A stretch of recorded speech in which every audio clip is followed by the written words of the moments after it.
Hey everyone, I'm Armor Gaming. Welcome back to my channel and welcome to a monster analysis on Olnir, the newest and latest Thunder Legendary monster. And I gotta say, one of the best, absolute best designs in Monster Legends. In the middle of the Monster Legends multiverse, there's an ancient city only accessible through the Rainbow Bridge. Anyone can walk down the bridge, but only a few chosen monsters can cross the gates at the end of it and enter the ancient city. It is Olnir's job to decide who comes in, and they chose the perfect monster to decide who goes in because she is very, very powerful. Let's get right into the analysis. Her power is a staggering 3696. This is officially the highest power in the Thunder category. It displaces Faraday the Obscure, who used to have the highest power of 3663. So she beats him by a little over 30 points. But even when taking into consideration every single monster in Monster Legends, she has a very, very incredible power. Currently, the highest power still belongs to Rador, who has 3850. After that is Makugan, who has 3727. And then is Olnir, tied with War Master Ragnarok and Talos the Island Protector. So incredibly, incredibly high power. And then take a look at her life. It is also quite high, 41,319. In terms of Thunder Legendary monsters, this is the second highest. It's second only to Francine Frank, who's incredibly tanky with 43,000. But we've all seen Francine Frank. She looks like a tank.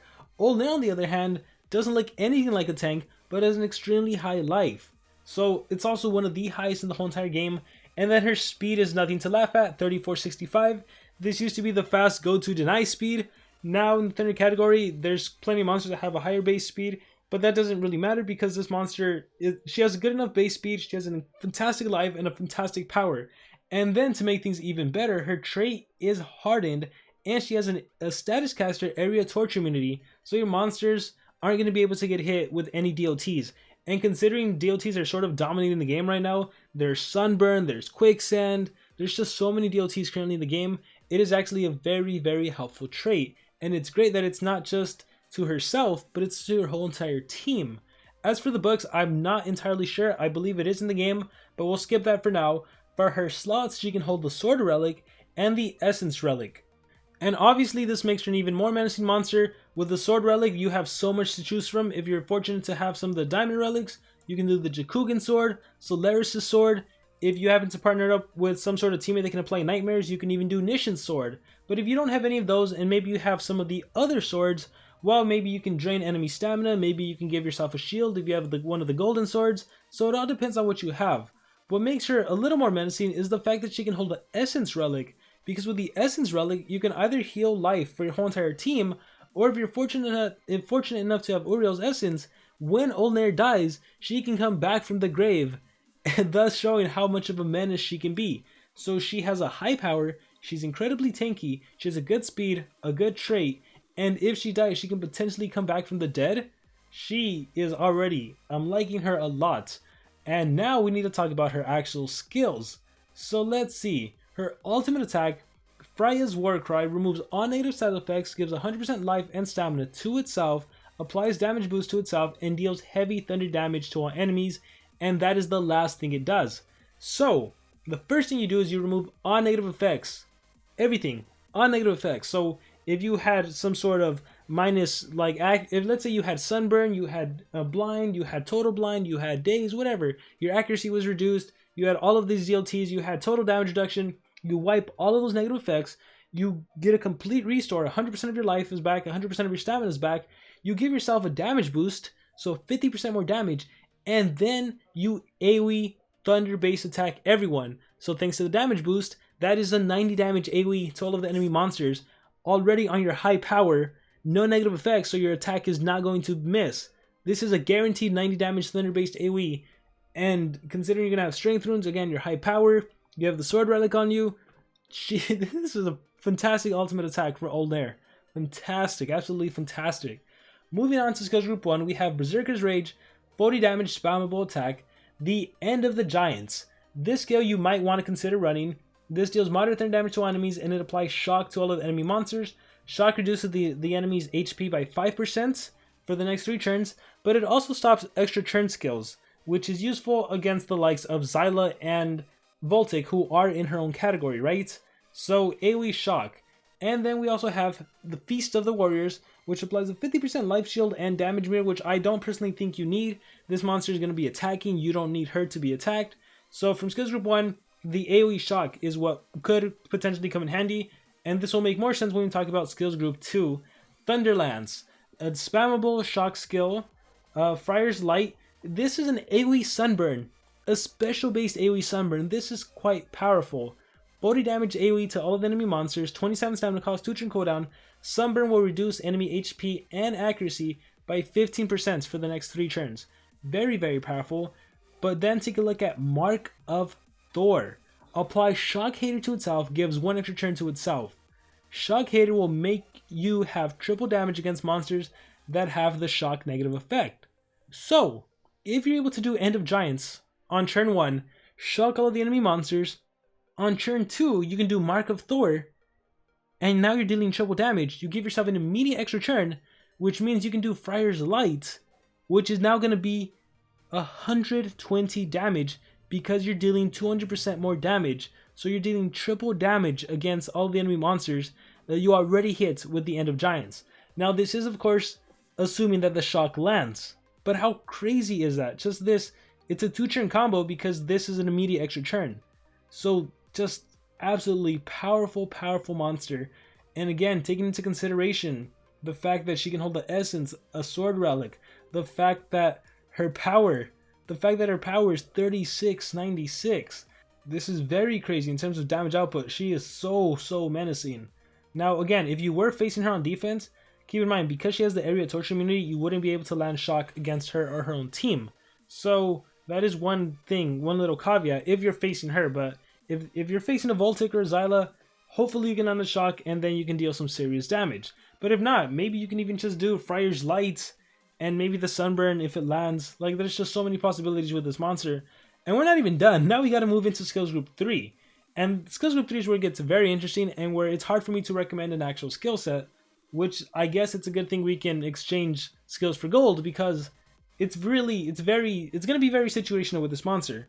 So for example, we have Eternal Battle, 70 damage, massive thunder damage, 20 stamina cost, no cooldown. We have a spammable 70 damage attack.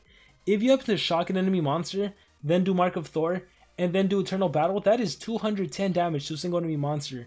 Insane, absolutely insane. Very, very powerful. You never ever have to worry about cooldowns activated. Never with this monster. You can welcome cooldowns activated. Go ahead and hit me, like, Olnir does not care. Divine Hammer Time deals heavy thunder damage, apply shock and sunburn to one enemy. I think you can do without this skill. It is nice that it only has a 19 stamina cost, but I don't really think you need it.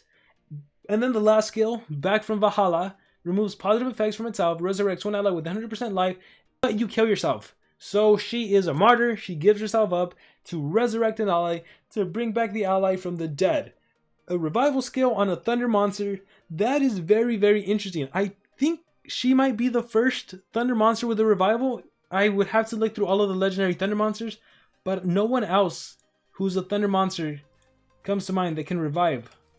Now, yeah, she is the first revival monster, which is super important. Again, given the fact that she can hold the essence, given the fact that she can hold the revival essence, so even if she dies, she'll just come back from the dead if you happen to have that, and you bring back an ally from the dead, so you get 2 monsters back with a single attack. Well, again, like with other monsters, you would just revive. With her, it requires the essence, it uses the essence, but it's cool that you can do that. So if you're fortunate to have the Uriel's essence, you can combo with that, and it's just a very useful thing to have in case something goes wrong, in case you lose another ally. This can help you secure 3 coins in a team war scenario, so I really like that. And so from what we can see is that we have 5 potential skills to choose from, right? We have Back from Valhalla, we have Eternal Battle, scrolling up, we also have Mark of Thor, Friar's Light, and the End of Giants. So what is the best skill set for this monster? What are you going to want to choose? That's a tough one. That's a very, very tough one. So let's see. Eternal Battle, for me, it's a must-have. 70 damage, spammable, of course. Friar's Light, the Sunburn, the 40 damage AoE Sunburn, to me, it's another must-have skill. Like, hands down. Mark of Thor, this one is interesting because let's say you weren't to run End of Giants.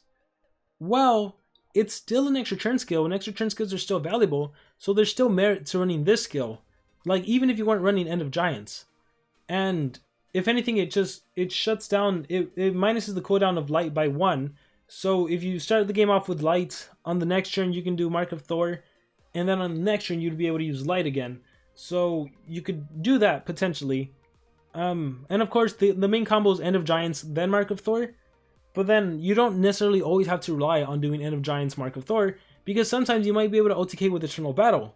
So it's really going to be a toss-up between these 5 skills and just using them to whatever you think is best when you think one skill is better than the other. So there is no really, you must absolutely use this 4 skills at all times. Just, it really depends on you. But yeah, she is, from what I can see, she's a fantastic, fantastic monster. One of the most powerful monsters. In terms of runes, again, she's an attacker. You give her 2 high-level strength runes, you give her a single speed rune. You could give her 2 strength runes and a team speed. If you have a level 10 rune, and you have a turn transfer monster, let's say you have a Sammy Demise, well then it's perfect, especially with Sammy. With Sammy, you can give her a 50% damage boost, you can give her increased accuracy, which increases the likelihood of the shock actually landing. And so if you land that shock, awesome, you're in. On your next turn, Mark of Thor, Light, and you pretty much eliminate the enemy monsters. So partner her up with a team with a turn transfer monster. Partner her up with, yeah, that's probably the best thing. If you can turn transfer into her so she can do that combo immediately, you're going to be good to go. The fact that the enemy can't land torture immunities against you is really, really helpful. The fact that she herself is hardened, which makes it a little harder to immobilize her, is extremely helpful. If anything, you can also just partner her up with Dun Ra. Dun Ra can absorb a lot of hits, which will allow your Olnir to be able to actually combo. You could potentially also do 2 speed, 2 single speeds, and a high level strength, given the fact that you are going to be relying on the Shock Hater to deal a lot of damage. You could argue that you don't necessarily need 2 high level 10 strength or 2 high level strength runes, but it all depends, right? If you have her at 100 and you're taking on 130 monsters, the more strength the better. But yeah, guys, with that being said, that is going to be my analysis, my monster analysis on Olnir. And now I want to hear what all of you guys think about this monster. Whatever thoughts you have about her, please let me know in the comments below. I am really looking forward to hearing your guys' thoughts. If you absolutely had to choose 4 skills for this monster, let me know what would they be. I'm curious to know. And any other thoughts you have about her, please let me know in the comments below. Thank you very much for watching this video, and I will see you all next time.